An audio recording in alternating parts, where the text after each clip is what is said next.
जय बोलो सिद्धांत चक्रवर्ती नेमिचंद्राचार्य की जय। जय परम पूज्य चारधर चक्रवर्ती समाधि सम्राट आचार्य शांति सागर जी महाराज की जय। प्रातः स्मरणीय गुरुदेव समंत भद्रमणि महाराज की जय। जय परम पूज्य आचार्य प्रवेशार्थ सुंदर सागर जी महाराज की जय। जय परम पूज्य दीक्षा गुरु वत्सल सिंधु आचार्य श्रेयस सागर जी महाराज की जय।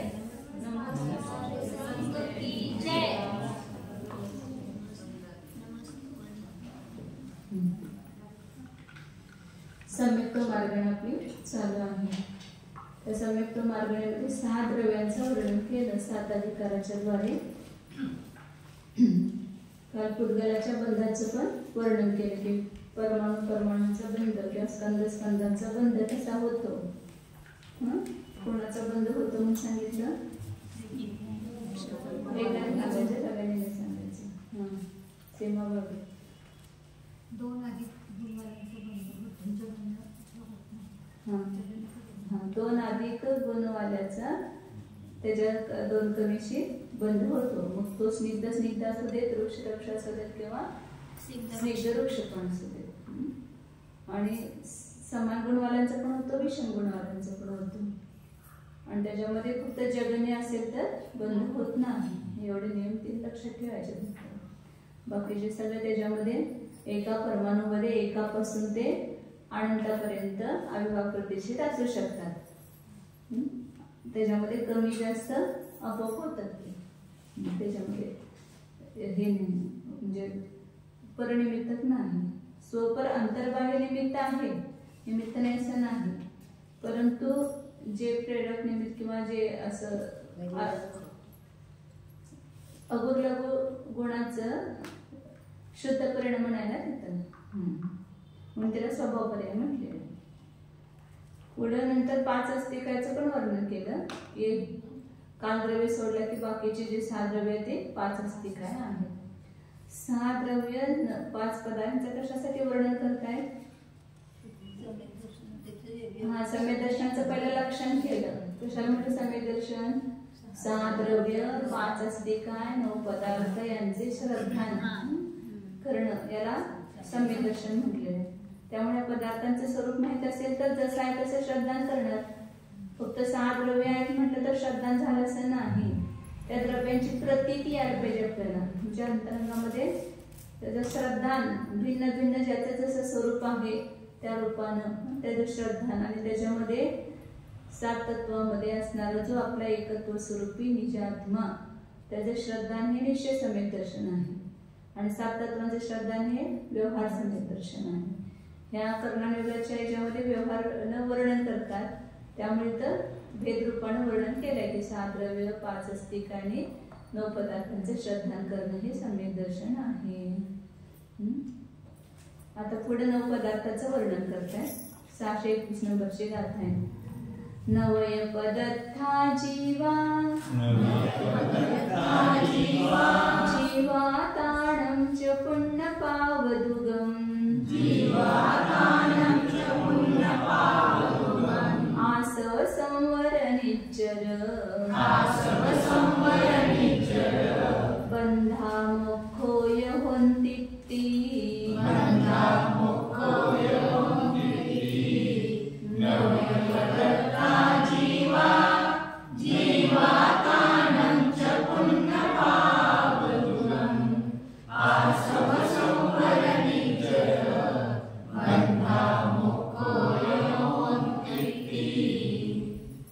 नवय पदार्थ जीवा जीवा 9 पदार्थ आहेत। कोणते ते 9 पदार्थ? तर पहिलं सांगितलं जीव, दुसरा आहे अजीव। जीव म्हणजे जो चैतन्य स्वरूपी आहे, चैतन्याचं लक्षण आहे तो जीव आहे, त्याचे विपरीत लक्षण वाला अजीव आहे। ताणमचे पुण्य पावदुगम, आणि त्या जीवाचेच पुढचे जे 7 भेद आहेत ते कोणाचे भेद आहेत? जीव आणि आजीवाचेच भेद आहेत. मूळ तत्व दोनच आहे, जीव आणि आजीव. त्यांच्या संयोगाने वियोगाने बनलेली पुढची 7 तत्व आहेत. म्हणून त्यांचे ताण म्हणजे त्या जीव आणि आजीवांचे पुण्य पाप हे 2 भेद. पुन्हा आसव आश्रव संवर निर्जरा बंधने मोक्ष. आश्रव म्हणायचं, आस्त्र म्हणायचं नाही, त्र लिहायचं नाही, सला र लिहायचं. कोणकोणाचा त्र लिहितंय सला, आस्त्र म्हणायचं नाही कधी पण. आश्रव, स्रव म्हणजे झरणे, पाझरणे. कर्म जे आहे ते आत्म्यामध्ये पाझरतात म्हणजे येतात, त्याला काय म्हणतो आपण? स्रव. म्हणजे चौर बाजूने सगळ्या आत्मप्रदेशातून ते कर्माचे परमाणू येतात, म्हणून त्याला काय म्हणतात? आश्रव. स घ्यायचा, सला र घ्यायचं. मी पुस्तकांच्या वहीत बघितले त्र लिहितात, त्र लिहायचं, स्र लिहायचं. आश्रव काय लिहिलंय? हे 2 फरक लक्षात घ्या. हे स आणि हे र, स अर्धा आणि र पूर्ण, आणि हे स आणि ह्याला त्र, जे च ला र. सगळेजण असं काढतात अस्त्र. स्र म्हणजे स्रव म्हणजे पाझरणे, स्रू धातू आहे, पाझर त्याला आश्रव म्हणताना पण आश्रव म्हणायचं, अस्त्र म्हणायचं नाही. त्याचा अर्थ काय वेगळाच होईल.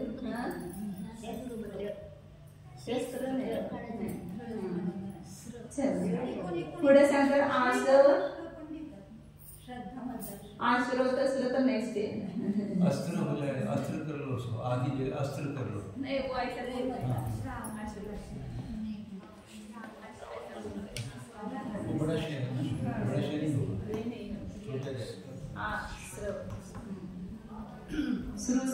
ते स्त्रव होतं त्याच्यापासून. पुढे काय सांगतात? त्या जीवन या जीवाचेच पुण्य पाप, आश्रव संवर निर्जरा बंधने मोक्ष हे त्याचेच काय आहेत? विशेष आहेत, त्याचेच भेद आहेत. असे म्हणून काय होतात? हे 9 पदार्थ होतात. पुढे आता त्याचं वर्णन करतात. हा क्रम कसा घेतला? समय सारखा. आश्रव नंतर जीवानंतर काय ठेवलं? पुण्यपाप. त्याच्यानंतर काय ठेवलं? आश्रव. मग त्यानंतर बंद ठेवला का? नाही, संवर. आश्रवाच्या विरोधी संवर आहे. पुण्यपाप पहिला ठेवलं कारण का पुण्यपापा संबंधित भ्रांती आहे जीवाची. जीवाजीव झाल्यानंतर लगेच पुण्यपाप ठेवलं, त्याच्यानंतर आश्रव, आणि त्याच्यानंतर बंधन ठेवतात संवर. कारण आश्रवाच्या प्रतिपक्षाला जवळजवळ उभा केले. आश्रवाचा प्रतिपक्षी कोण आहे? संवर. आणि संवर पूर्वकच निर्जरा होते, मग पहिला निर्जरा घेतली. आणि निर्जराचा प्रतिपक्षी कोण आहे? बंध. बंध जो आहे तो दोन्हीचा प्रतिपक्ष आहे, निर्जर आणि मोक्षाचा. निर्जर आणि मोक्षाच्या मध्ये बंध ठेवलेला आहे. हा क्रम म्हणजे 2 क्रम आहेत. एक तत्वासूत्राचा क्रम आहे आणि एक कुंदकुंदाचार्यांचं. कुंदकुंदाचार्य असं कुठं पण प्रतिक्रमणामध्ये कुठं पण बघा, सम्यक दर्शन, सम्यक ज्ञान, सम्यक चरित्र आपण तत्वासूत्रामध्ये म्हटलं. परंतु कुंदकुंदाचे कुठले पण हे असेल तर त्यामध्ये ज्ञान अगोदर ठेवले, मग दर्शन, मग चारित्र ठेवले. कुठं पण नादोन आसवन हे आपलं जीवन. जह कोवी नाही, जह नाम कोवी पुरुषो रायानम जानी ऊण सद्द हरी. कुठे पण आपल्या प्रतिक्रमणमध्ये सुद्धा सगळ्या पहिला सम्यक ज्ञान म्हणतात, मग सम्यक दर्शन म्हणतात. असे म्हणजे 2 परंपरा आहेत की जे क्रम असा ठेवतात, कोण असा क्रम ठेवतात. त्या दोन्हीचं पण कारण आहे, कुठलं चुकीचं बरोबरच नाही, अपेक्षा आहे. तर अशा प्रकारे 9 पदार्थ आहेत. त्यांचे श्रद्धान म्हणजे सम्यक दर्शन आहे. तर हे 9 तत्वांचं श्रद्धान भेद रूपानं करणं हे व्यवहारानं सम्यक दर्शन म्हणणार. त्यामध्ये असणारे एक आपल्या अभेद वास्तविक तेच भूतार्थ ज्ञान जाणलेले हे 9 पदार्थ सम्यक दर्शन आहे. आणि म्हणून त्याला व्यवहारानं पण त्या 9 तत्वांना सम्यक दर्शन म्हटलेलं आहे. आता पुढे तर सगळ्यांचे हे सांगतात, जीवा त्याचा अर्थ सांगतात पुढं. जीव दुगम उत्तथम जीवा पुण्णाहु सम्मगुणसहिता वदसहिता वियपावा तविवरिया हवन्तित्ति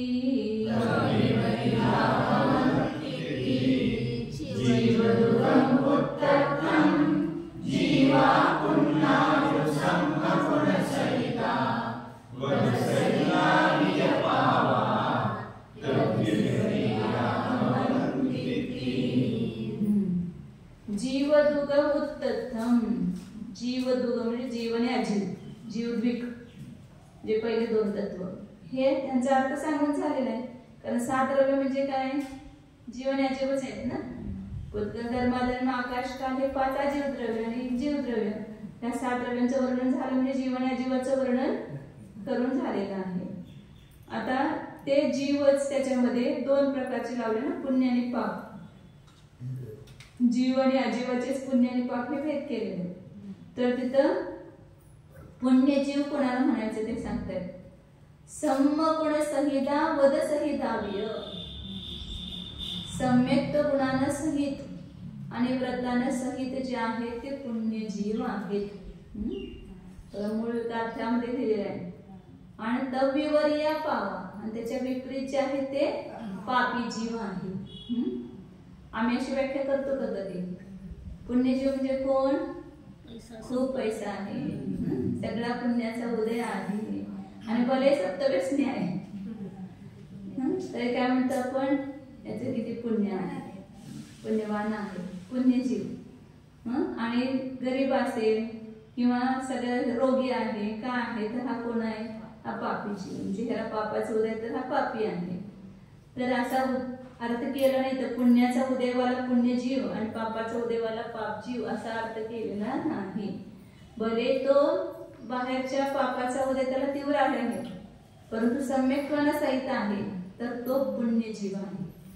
कारण त्याच्यासारखा भाग्यवान कोण नाही या जगामध्ये. ज्याला सम्यक्ताची प्राप्ती झाली तो देवांच्याकडून सुद्धा पूजनीय होतो. म्हणून तो कोण आहे, पुण्यजीव आहे. आता तर पुण्य पाप नेहमी अर्थ करतो, शुभाशुभाचा अर्थ न घेता इथं याने जीवाच्या 2 भेद केले, पुण्य आणि पाप. आणि पुण्यजीव कोण, की जे सम्यक्त्वाने व्रत सहित आहेत, ते पुण्यजीव आहे.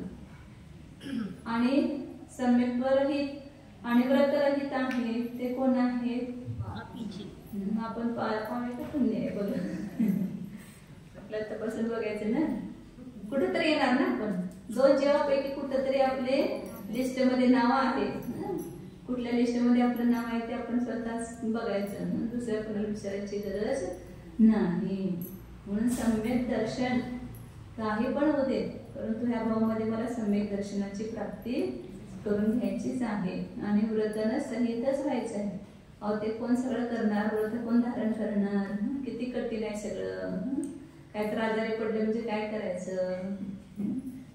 आताच आम्ही पहिल्यांदाच अगोदर सगळी इमेज करून बसतो तशी, काय होणारच नाही मला. असं गडबड करायचं. लग्न करायच्या अगोदर पहिला सगळं विचार करतो का नाही, काय पण करून लग्न करायचंच आहे. भले किती दुःख होऊ दे, परंतु काय करायचंय, लग्न करायचंच.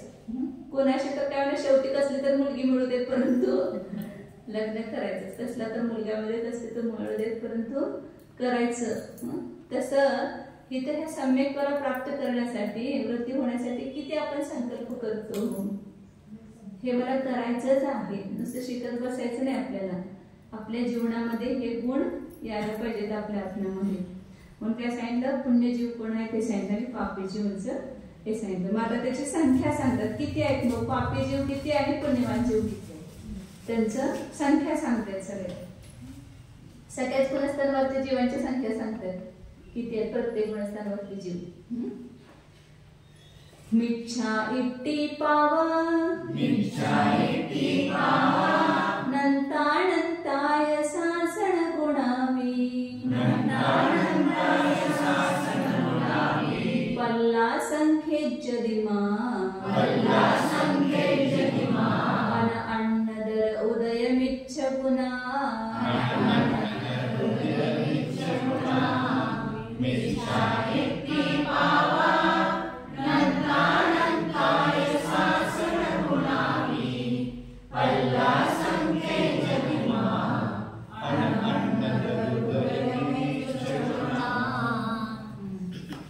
बघा काय सांगतात मिथ्या दृष्टी पापी आहेत किती आहे ते अनंतानंता सगळे संसाराशी किती अनंतानंत 13 आपण मांडले ते समदृष्टी ते अनंतानंत मिथ्या दृष्टी राशी सगळे पापमय जीव आहेत आणि सासाधारण गुणस्थानावरती ते सुद्धा पाप जीवच आहेत कारण त्या समेतो प्राप्त होऊन सुद्धा त्या समेतापासून भ्रष्ट झाले ते पुढं हे सांगतात हेतू सांगतात त्याला पापी म्हणण्याचं पल्ला संख्येच्या दिमा ते किती आहे सासाधारण गुणस्थानावरती पल्ल्यांचा असंख्यात्वा भाग आता पुढं अजून सांगते सगळे गुणस्थानांची जे मिथ्या दृष्टी तेवढेच अनंत आहेत बाकी दुसरं तिसरं चौथं आणि पाचवं हे चारही गुणस्थानावरचे जीव किती आहेत पल्ल्याचा असंख्यात्वा भाग आणि 6व्यापासून सगळ्यावरती संख्यातच सगळे मनुष्यच आहे त्यामुळे 6व्या गुणस्थानावरती पासूनची संख्या सगळी संख्यात आहे ती पण किती आहे ते सांगतात पुढे आणि 2 3 4 5 हे सगळ्यांचं पल्ल्याचा असंख्यात्व सामान्य संख्या किती आहे पल्ल्याचा असंख्यात्व भाग म्हणजे त्या असंख्यात संख्यामध्ये पण कमी संख्या आहे आता त्या पल्ल्याच्या असंख्यात भाग प्रमाण सासाधारण गुणस्थानावरती आहेत त्यांना पापी का म्हटलं तर ते सांगतात त्याचं कारण अन्नदर उदय मिच्छुना अण म्हणजे अनंतानुबंधी अण शब्द येतो फक्त अनंतानुबंधीसाठी नावाचा एक देश संपूर्ण नावामध्ये प्रवृत्त होतो राजकुमार नाव म्हणते हे राज म्हणताय ना हे राजा म्हणताय पुढं मोठं नाव असेल समजा शकुंतला तर शकू म्हणताय नुसतं तर तसं इथं अनंतानुबंधीसाठी आचार्य काय वापरतात फक्त अन म्हणले की अनंतानुबंधी समजायचं त्यातल्या अनंतानुबंधीचे किती भेद आहेत 4 आहेत क्रोध मान माया लोभ त्यातल्या कुठल्या तरी एका कशाचा उदय आल्यामुळे त्या उदयारूप जो मिथ्यात्व गुण अनंतानुबंधीच्या उदयानं पण मिथ्यात्व होत आहे एक मिथ्यात्वाच्या उदयानं होणारं मिथ्यात्व आणि एक अनंतानुबंधीच्या उदयानं होणारं मिथ्यात्व मिथ्यात्वाच्या उदयानं पण विपरीत श्रद्धान होत आहे आणि अनंतानुबंधीच्या उदयानं पण विपरीत श्रद्धान होत आहे म्हणून अनंतानुबंधीला द्विस्वभावी म्हटलेलं आहे जे अनंतानुबंधी आपल्या श्रद्धा गुणाला पण रोखतं आच्छादित करतं आणि चारित्र्य गुणाला पण आच्छादित करतं मग आपल्या सम्यक्त गुणाला आच्छादित करतं म्हणजे मिथ्यात्व रूप होते ना जे अनंतानुबंधीचा जिथं उदय आहे तिथं विपरीत श्रद्धा नाही म्हणून समजायचं तो सम्यदृष्टी झाला होता प्रथम सम्यदृष्टी त्याचं श्रद्धा उत्पन्न झालं होतं आणि अनंतानुबंधीचा उदय आला आणि काय झालं ते श्रद्धा सगळं ढासळलं एकदम म्हणजे अंतर्मुहूर्तात काय किमया होते बघा त्या जीवाच्या एकदम परिणामाची विशुद्धी झाली आणि तो सम्यदृष्टी झाला आणि अंतर्मुहूर्तात जर तो मिथ्यादृष्टी झाला शेवटी पल्ले भूमाचा किंवा दुसऱ्या गुणस्थानामध्ये गेला ह्या सासाधारण सम्यदृष्टी आहे ना दुसऱ्या गुणस्थानात जातो ना कुठला काळ सासाधारण गुणस्थानाचा प्रथमोक्षम सम्यक्त्वाच्या काळामध्येच दुसरे गुणस्थान होते त्याच्या बाहेर होत नाही प्रथमोक्षम सम्यक्त्वाचा काळ 6वी शिल्लक असताना जर अनंतानुबंधीचा उदय आला तर दुसऱ्या गुणस्थानामध्ये जातो जीव म्हणून तिथं सम्यक्त्वाचं काय झालं त्या ठिकाणी घात झाला म्हणजे सम्यक श्रद्धांचे झालं होतं ते लगेच ढासळलं लगेच त्या श्रद्धांमध्ये डावाडोल उत्पन्न झाला मी आता मांडलं तर ते बरोबर आहे त्या अगोदर केलं म्हटलं तर ते बरोबर आहे असं झालं ना तिथं लगेच ते प्रथम सम्यक होण्यापूर्वी त्याची मिथ्या मान्यता होती आता तिथं कोणाचा उद्देश ऐकला असेल एकदम त्याला श्रद्धान झालं परिणामाची विशुद्धी झाली आणि लगेच त्याला परत काय वाटलं की आता मी केलं श्रद्धान ते बरोबर आहे की अगोदरच बरोबर आहे असं काहीतरी होणार ना भाव त्या ठिकाणी परिणाम ते उदय आला म्हणजे तिथं परिणाम झाले तिथं नुसतं उदय येत नाही तिथं परिणाम पण होतात जीवाचे तसे संश्लेष रूप परिणाम आणि तो दुसऱ्या गुणस्थानात आला की त्याचं काय झालं तो पण मिथ्यादृष्टीचा एका प्रकारे कोणता मिथ्यादृष्टी परंतु मिथ्यात्वाच्या उदयानं नाही अनंतानुबंधीच्या उदयानं मिथ्यात्व गुणाला प्राप्त होतो ते सगळे जीव कोण आहेत पापीच आहेत मिथ्यादृष्टी जीव पण पापी आहेत ते किती आहेत अनंत आहेत संदृष्टी संसारी जीवाची जी संदृष्टी आहे 13 राशी त्यातलं थोडस कम करायचं कारण का दुसऱ्या गुणस्थानापासून ते 14 गुणस्थानापर्यंतची संख्या की ते अत्यंत अल्प आहे हे सगळे पल्ल्याचा असंख्यात भाग आहे आणि बाकीचे सगळे पुढे संख्यातच आहे. एवढी संख्या फक्त याच्यातनं कमी केली की बाकी सगळे कोण आहेत मिथ्यादृष्टी जीव आहेत, ते सगळे पापी जीव आहेत. आणि त्यांच्यामध्ये हे सासाधन गुणस्थांवरती किती आहेत? पल्ल्याचा असंख्यात्वा भाग त्याचं संदृष्टी अशी सासाधन गुणस्थांवरतीची. तर आता हे 4 गुणस्थांवरतीची जो पल्ल्याचा असंख्यात्वा भाग आहे त्याच्यामध्ये तारतम्य करण्यासाठी भागाकारामध्ये बदल केला. कारण ह्याच्या दुसऱ्या गुणस्थानापेक्षा तिसऱ्या गुणस्थानावरती जो संख्यात पट आहे आणि तिसऱ्यापेक्षा चौथ्या गुणस्थानावरती असंख्यात पट आहे, म्हणून त्याच्यासाठी भागाकार असं केला. आणि 5व्या गुणस्थानावरती किती आहे? दुसऱ्या गुणस्थानाचा असंख्यात अवभाग हा त्याच्यापेक्षा पण कमी आहे, म्हणून पुन्हा असंख्यात्वा हे वाढलं की नाही. तर आता पुढच्या गाठ्यामध्ये 5व्या गुणस्थानावरतीचे पल्य असंख्यात असंख्यात असंख्यात आणि असंख्यात हे दुसऱ्या गुणस्थानावरतीची संख्या, हे 5व्या गुणस्थानावरतीची संख्या. तिसऱ्या गुणस्थानावरतीची संख्या किती? ह्याच्यापेक्षा संख्या पट आहे, म्हणून हे संख्याचा भागाकार कमी होणार. आणि 4थ्या गुणस्थानावरती याच्यापेक्षा असंख्यात पट आहे, म्हणून ह्या संख्याचा गुणाकार. हे 4 मध्ये तुलना करा. 4थ्यापेक्षा तिसऱ्या असंख्यात भाग, तिसऱ्यापेक्षा दुसऱ्या संख्यात भाग आणि दुसऱ्यापेक्षा 5व्या असंख्यात भाग असं घेतलं तर इकडून बघायचं. आणि पट घेतले की सगळे कमी पंचम गुणस्थानावरती, त्याच्यापेक्षा असंख्यात पट दुसरे गुणस्थानावरती, त्याच्यापेक्षा संख्यात पट तिसरे गुणस्थानावरती, त्याच्यापेक्षा असंख्यात पट चौथे गुणस्थानावरती. असे त्या पल्ल्याच्या असंख्यात भागामध्ये तरतमता आहे. म्हणून हे सासाधन गुणस्थानावरती सांगितलं. चार संख्येची हा 4 संख्याची घेतली. 4 संदृष्टी. कधी संख्यातल्या संख्याताची संदृष्टी ठेवता, कधी 4 कधी 5 अशी पण घेतात, कधी 7 वगैरे पण घेतात. संख्यात पट असं बोललं हा की वाटतंय की त्याच्यापेक्षा जास्त बरोबरच. संख्यात पण जास्त आणि असंख्यात पट म्हटलं जास्त. संख्यातापेक्षा पटपेक्षा असंख्यात जास्त जास्त. हा. मग 4थ्यापेक्षा 5व्यात कमी तरी पण असंख्यात पट नसतो. 5वे सगळ्यात कमी. 5व्या गुणस्थानावरती जीवांची संख्या सगळ्यात कमी, त्याच्यापेक्षा असंख्यात पट दुसऱ्या गुणस्थानावरती जीव आणि पुढे जाय. हा 5व्यापेक्षा दुसरा आणि दुसऱ्यापेक्षा तिसऱ्या गुणस्थानावरती संख्यात पट. तर त्याचा काळ मोठा आहे दुसऱ्या गुणस्थानाचा संख्यात पट काळ, दुसऱ्यापेक्षा तिसऱ्याचा. आणि तिसऱ्यापेक्षा 4थ्या गुणस्थानावरती जे आहे ते असंख्यात पट आहे. तर ते आता पुढे येते सांगतात पुढे. तर पहिल्या आणि दुसऱ्या गुणस्थानावरती जे जीव हे दोन्ही जोडले की पापी जीवांची संख्या आली.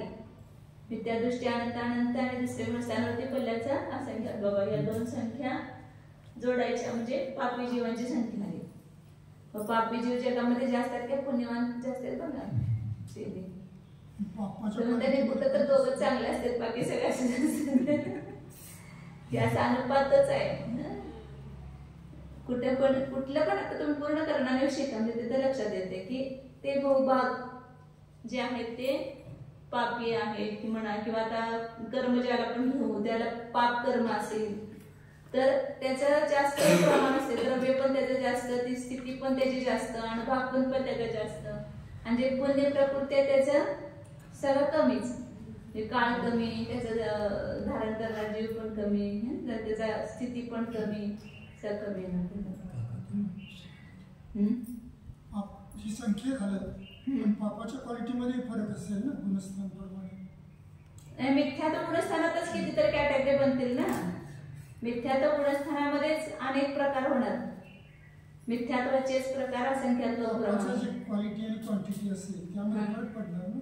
मग तेच की मिथ्यात्वामध्ये कुणाचं तीव्र मिथ्यात्व आहे, कुणाचं थोडं मध्यम आहे, कुणाचं मंद मिथ्यात्व आहे. जे समजा जो हे करतो सगळे क्रिया करतो श्रावकांच्या, परंतु तरी सुद्धा अजून सम्यक्त्व झालं नाही, तर तो पण एक मिथ्यादृष्टी प्रकार आहे. त्यांचं मिथ्यात्व दिसून येते, ते मंद असते. मिथ्यात्वाचा उदय आहे, परंतु सगळं वर्ण बरोबरच बोलतो, सगळं शास्त्र पण बरोबर सांगतो, परंतु तरी सुद्धा जो मिथ्यात्वाचा अंश त्याच्यामध्ये आहे, कुठंतरी अजून भ्रम गेलेला नाहीये, एकत्व परामधलं अजून संपलं नाही. परंतु सांगत असताना सगळं तत्व बरोबरच सांगतो, तरी सुद्धा त्याच्या ठिकाणी मिथ्यात्व असतंय. तर ते मिथ्यात्वाचा प्रकार वेगळा आहे, म्हणजे तो मंद आहे जास्त, तो आपल्या लक्षात पण येत नाही की जो मिथ्यात्व आहे असं. अजून करण परिणाम झाले तरी तिथे शेवटच्या समयापर्यंत मिथ्यात्वाचा उदय आहे. 3 करण परिणामामध्ये सुद्धा अनिवृत्तीकरणाच्या शेवटच्या समयापर्यंत मिथ्यात्वाचा उदय, म्हणजे तो मिथ्या दृष्टीचा आहे ना तोपर्यंत. ज्या वेळेला त्याचं एकदम स्ट्राईक झालं त्याला अंतरंगामध्ये, निर्विकल्प समाधीला प्राप्त झाला की तो तिथं सम्यक्त्वाला प्राप्त होतो. म्हणून मिथ्यात्वाचे पण अनेक प्रकार आहेत. गृहीत मिथ्या दृष्टी, त्याच्यामध्ये गृहीत मध्ये सुद्धा अत्यंत तीव्र असणारे गृहीत मिथ्या दृष्टी, हे सगळे एकांत विपरीत सगळे विनय भेद केले ना त्याचे. 363 मिथ्यामत आहे, हे सगळे भेद मिथ्यात्वाचेच आहेत. आता पुढं सांगतात अजून 354. हा, आता ते करोडाची पुढे संख्या सांगतात. तिथं मनुष्यांची वेगळी संख्या मोजली. त्या 4 गुणस्थानामधले जे मनुष्यांची संख्या आहे ना ती वेगळी मोजली. 3 गतीतले जीव सगळे असंख्यात आहेत. तिर्यंच, नारकी आणि देव हे सगळे पल्ल्याचा असंख्यात्व भाग आहेत. सगळ्या गतीमध्ये पल्ल्याचा असंख्यात्व भाग आहे. तिन्ही मिळून सुद्धा पल्ल्याचा असंख्यात्व भाग. आणि मनुष्यामध्ये मात्र फक्त काय संख्यात जीव आहे, कारण मनुष्य संख्यात आहेत. ते किती आहे ते सांगता येणार पुढे, गाथा येणार, त्यामुळे मी आता सांगितलं नाही. आता पुढे सांगतात अजून काय म्हणतात माताजी.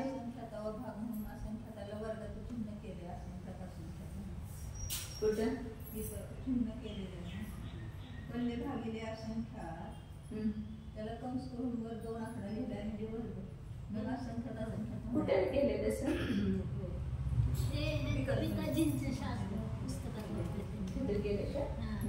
दोनदा असंख्यात असंख्यात लिहिते का नाही, तसं एकदा असंख्यात करून 2 आकडा. हा, दोनदा असंख्यात, 2 वेळा असंख्यात, असंख्यात गुणित असंख्यात. पुढं मिथ्या सावयसासन, मिस्सा विरदा दुवारणंताय, पल्ला संख्येत जदिम, असंख्य गुणम संख्य गुणम असंख्येच गुणम,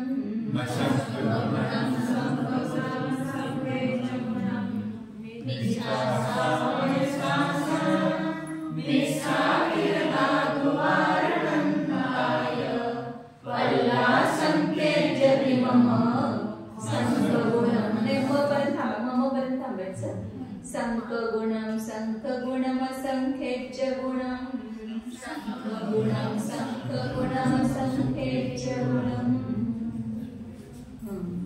ते सांगतात. मिथ्या सावय सासन मिस्सा विरदा दुवारणंताय, ह्या सगळ्यांची संख्या सांगतात. मिथ्या पहिल्यांदा मिथ्या दृष्टी, नंतर सावय म्हणजे श्रावक म्हणजे देशसंयत. श्रावक आपण सामान्य सगळ्यांना म्हणतो. हे श्रावक संज्ञा कशी आहे आपली, हे फक्त त्याला जैन धर्माचा पक्ष आहे, त्याला पाक्षिक श्रावक म्हणायचं. जैन कुळामध्ये उत्पन्न झाला म्हणून आपण सगळ्यांना श्रावक म्हणतो. वास्तविक श्रावक ही संज्ञा देश संयताची आहे. पंचमण स्थानावरती गृहस्थ जो आहे त्याला श्रावक म्हटलेला आहे. ते सांगतात ना, श्रा म्हणजे श्रद्धावान, व म्हणजे विवेकवान, क म्हणजे क्रियावान, ज्याच्या ठिकाणी आहे श्रद्धा ज्ञान चारित्र, तोच वास्तविक श्रावक आहे. तर श्रावक सासादन मिश्र आणि विरत म्हणजे संयत नाही, आपले अविरत घ्यायचा असंयत. हे किती आहे तर मिथ्या दुवारणंत, मिथ्या दृष्टी किती 2 वेळेला अनंत म्हणजे अनंत अनंत आहे. नंतर पल्ला संख्येत जदिम, श्रावक हे पुढचे 4 पण श्रावक सासादन गुणस्थानावरती, मिश्र गुणस्थानावरती आणि अविरत म्हणजे चतुर्थ गुणस्थानावरती. हे सगळे किती आहेत पल्ल्याचा असंख्याताव भाग आहे. 4ची पण संख्या पल्ल्याचा असंख्याताव भाग आहे. परंतु श्रावक म्हणजे पंचमूळ स्थानवरती त्याच्यापेक्षा साधन सम्यदृष्टी इथे आहेत असंख्य गुण, असंख्यात पट आहेत.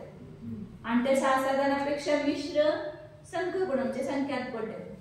आणि मिश्रापेक्षा असाय सम्यदृष्टी असंख्यात पट आहेत. एक एक भागाकार कमी झाला त्याचा अर्थ काय होतो, तो पुढची संख्या जी आहे ती मोठी मोठी होत जाते.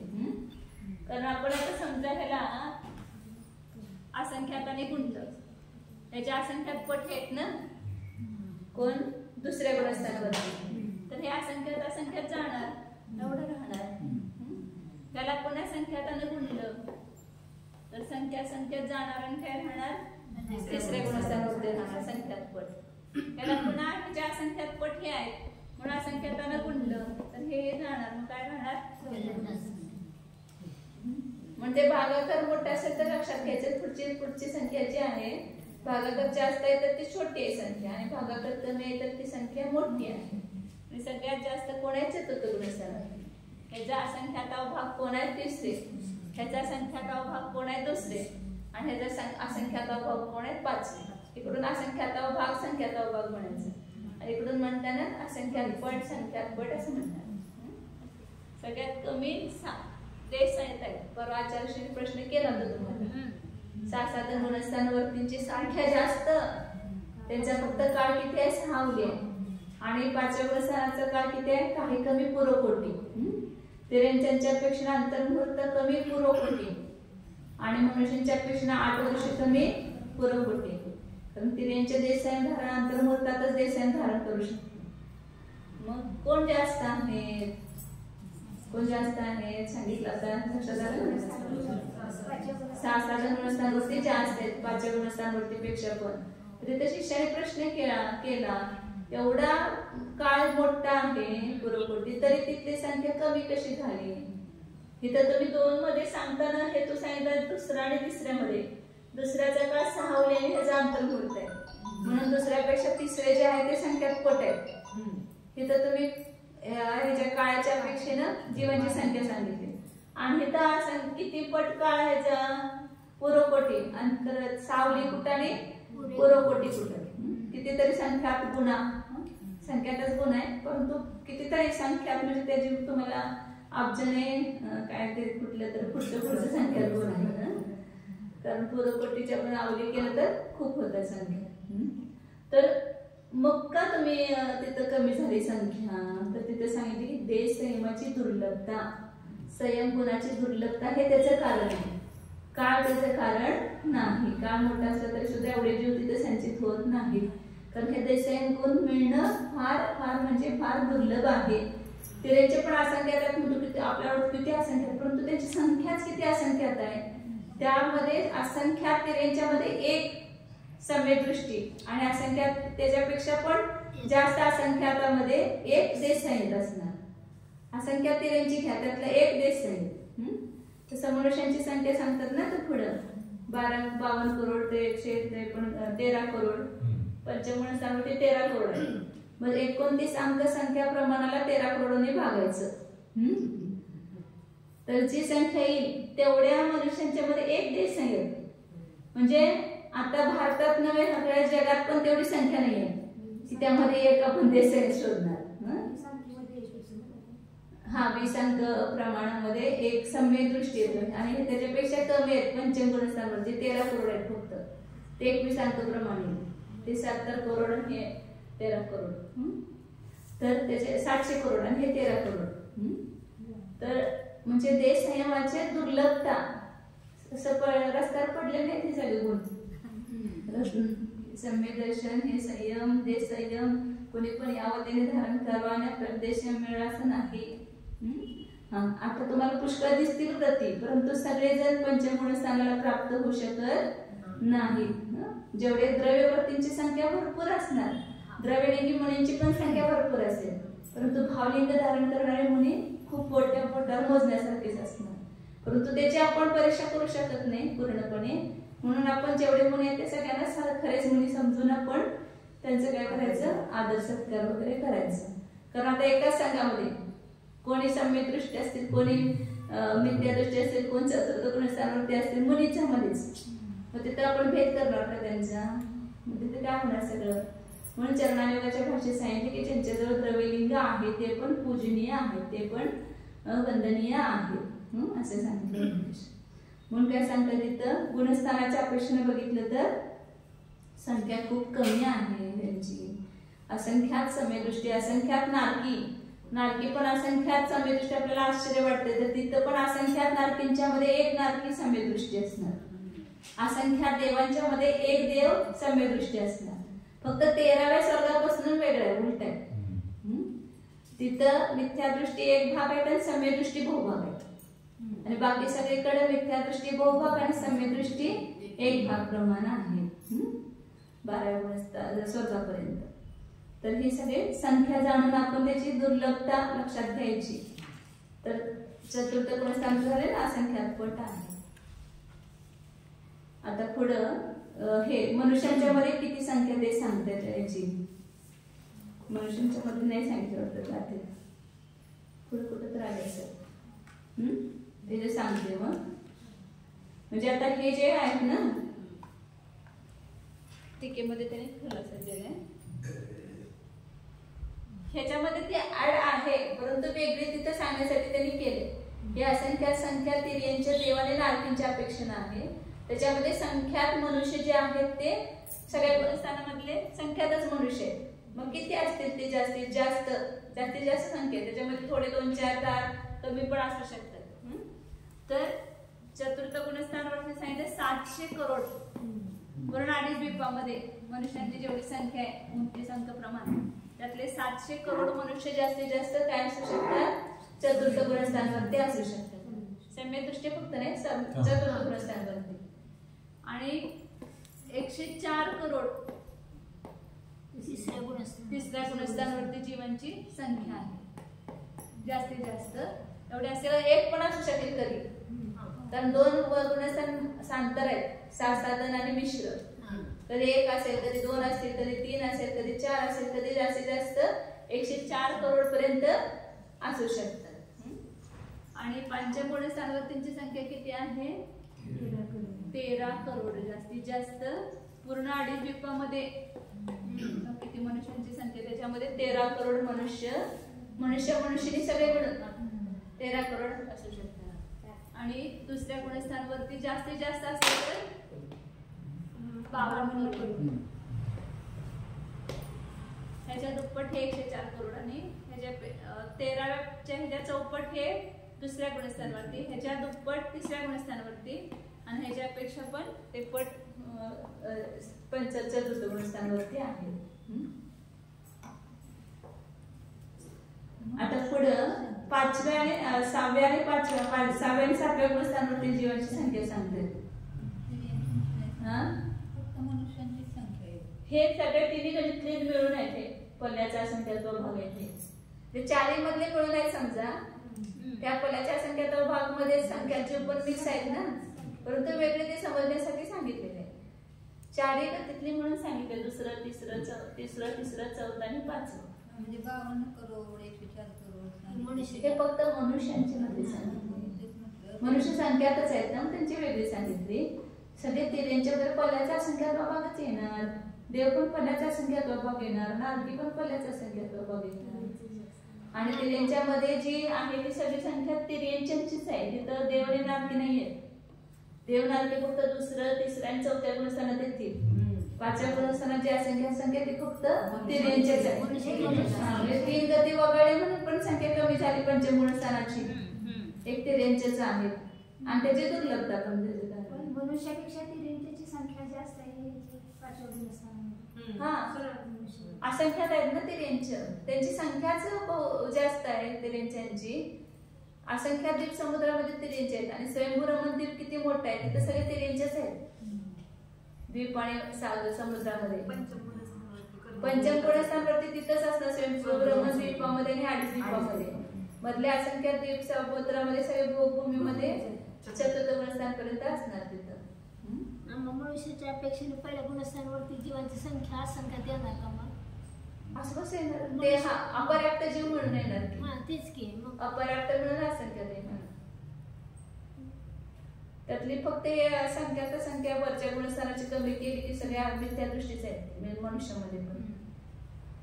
हे सगळे 52 करोड 13 करोड 104 करोड 700 करोड आणि 5व्या गुणस्थानातले 5 करोड वरच ते सांगितल्याची संख्या ती सगळी सोडली की सगळे मिथ्या दृष्टीच ना असंख्या.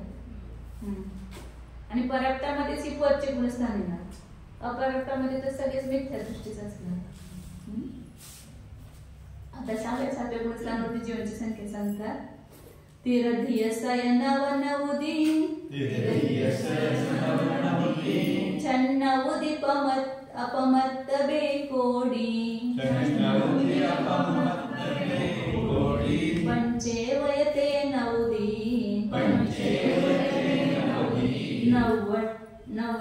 नवट्ठ विषय आहे का? नवट्ठ विषयांच उत्तरं पमदे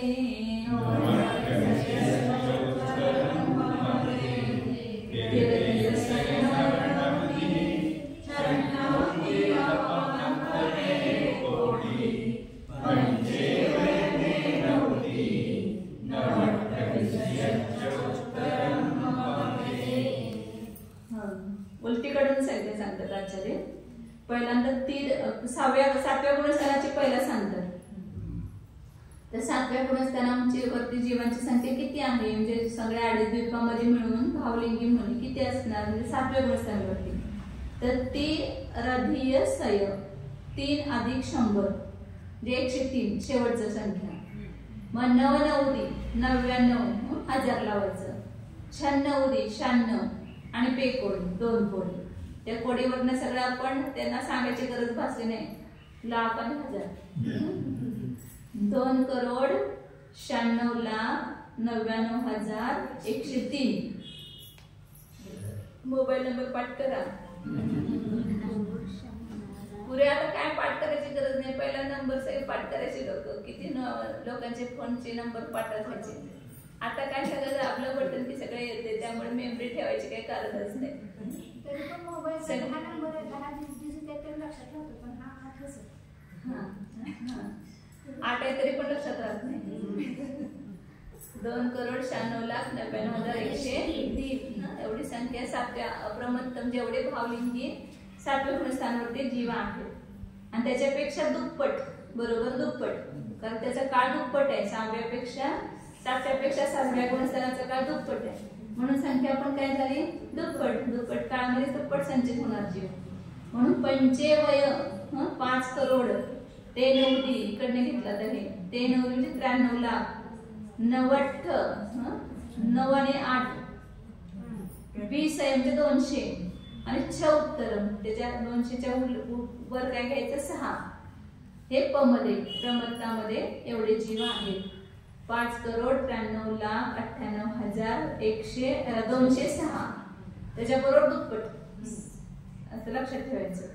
कुठले एक लक्षात ठेवलं तर चालतंय. त्याच्या निम्मते म्हणा किंवा त्याच्या दुप्पट ते म्हणा.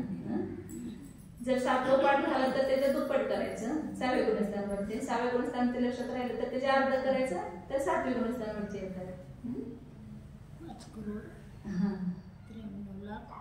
98,206 2 आणि 2,96,99,103 एवढे 7व्या गुणस्थानावरती आहे. म्हणजे 7व्यामध्ये कमी संख्या कारण का त्याचा काळ अर्धा आहे आणि 6व्याचा काळ दुप्पट आहे.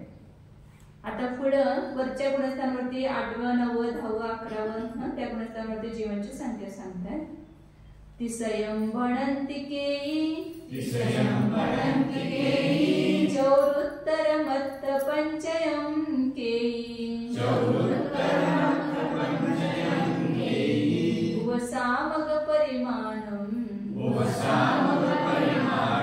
खवगानं जानतद्दुगुणं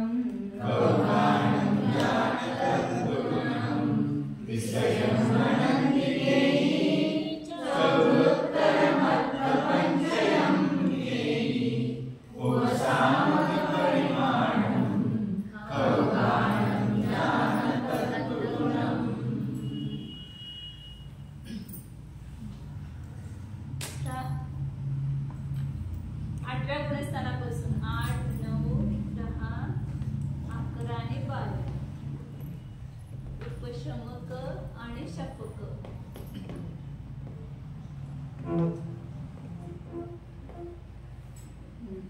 तर पहिला उपशमकाची संख्या सांगतात आचार्य. ती संयम 300. केळी म्हणती काही आचार्य काय म्हणतात 300 असतात. उपशामक किती आहेत 300. प्रत्येक गुणस्थानामध्ये लावायचं.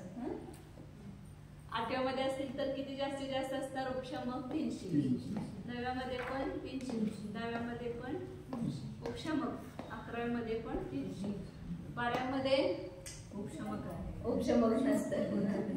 आता हेच संख्या दुसऱ्या आचार्याच्या मतानं किती आहे तर 3 मत आहे त्याच्यामध्ये.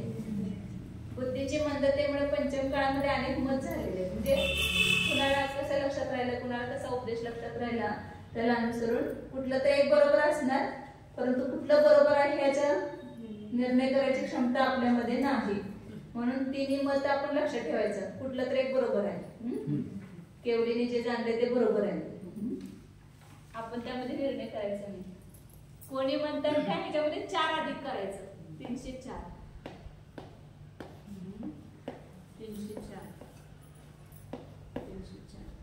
आणि 304. आणि कोणी आत्ता पंचम त्याच्यामध्ये 5 कमी. 304 मध्ये 5 कमी करायचे. जे किती झाले 299. 299 असतात. उपशमक श्रेणीवर प्रत्येक गुणस्थानमध्ये 299. आणि शपक जे आहे त्याचे दुप्पट. खवगाणं जाण तद्दुगुण. शपकांचं प्रमाण त्याचे दुप्पट आहे. म्हणून काय म्हणाल त्याच्या दुप्पट 608 किंवा 598. 999च्या दुप्पट केलं तर 598. असं सगळ्यामध्ये समजायचं. आता 11व्या येतील का ते 12व्या गुणस्थानावरती लावायचं. 8, 9, 10, 12 शपक आणि 8, 9, 10, 11 उपशमक. उपशमक फक्त 11व्या मध्येच असतात आणि शपक फक्त 12व्या मध्येच असतात. आणि 8व्या 9व्या 10व्या मध्ये तिन्हींचे गुणस्थान एकच दिलेले, नाव एकच दिलेले आहेत. परंतु संख्या त्याची वेगळी आहे. उपशमकाची कमी आणि शपकाची जास्त आहे. लक्षात ठेवायचं. दुप्पट आहे. आणि हे दोन्ही मिसळले की त्या गुणस्थानाची संख्या आहे. 600 आणि 300 किती झाले 900. किंवा 608 आणि 304 किती झाले 912. आणि 598 आणि 299. 897. ते दोन्ही मिळून किती असतील शपक आणि उपशमक मिळून तर 900 असतील किंवा 912 असतील किंवा 897 असतील. दोन्ही मिळून हे त्या त्या गुणस्थानामधली उत्कृष्ट संख्या सांगितली. पण तेवढे कायम असतात असं नाही. जास्तीत जास्त असले तर एवढे असणार. कधी कधी कोणच नसेल, अंतरच आहे 6 महिने. समजा कोण चढलंच नाही श्रेणी तर असं शपथ श्रेणीचं अंतर 6 महिने आणि उपशम श्रेणीचं अंतर किती आहे वर्ष प्रतत्व. म्हणजे 7-8 वर्ष कोण चढलंच नाही उपशम श्रेणी असं होऊ शकते. मग त्याला कोणच नाही म्हणजे मग कधी एक पण असेल ही उत्कृष्ट संख्या आहे. एकच जीव चढला, कोण कधी 2 असतील, कधी 3 असतील, कधी 4 असतील. आणि जास्तीत जास्त असले तर किती असणार उपशमक 304 आणि शपक किती असणार 608. आणि सगळ्या गुणस्थानात एक काय असणार नाहीत पुन्हा. लक्षात घ्या. 8व्या मध्ये पण 608 असतील आणि 9व्या मध्ये पण असतील, 10व्या मध्ये असं होईल का. ते जीव पुढे पुढे जातात ना. त्यामुळं तेवढे जीव सगळ्या गुणस्थानात एक काळ असणार आहेत. म्हणून 3 कम 9 करोड म्हणून ना माझं परवा ज्ञान गेलं ते एकदम. एक काळ नसतात तेवढे. 3 कम 9 करोड मुनिराज एका वेळेला नाही. या सगळ्या गुणस्थानांची बेरीज केल्यावर ते 3 कम 9 करोड होते. परंतु आपण म्हणतो ना ते आता वर्तमानामध्ये तेवढ्या असतील 3 कम 9 करोड. माताजी ऐकलं का.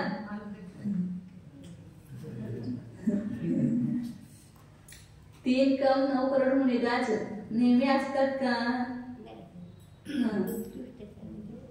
उत्कृष्ट पण असणार का कधी कुठल्या तरी काळामध्ये नाहीच असणार कधी पण. कारण या सगळ्या गुणस्थानात एका वेळेला जीव असत नाही तेवढे. तेच पुढे पुढे गुणस्थानावर जातात ना. त्यामुळे सगळ्या गुणस्थानामध्ये ही उत्कृष्ट संख्या एका वेळेला असत नाही, म्हणून एका वेळेला सगळे ते तेवढी संख्या नाही.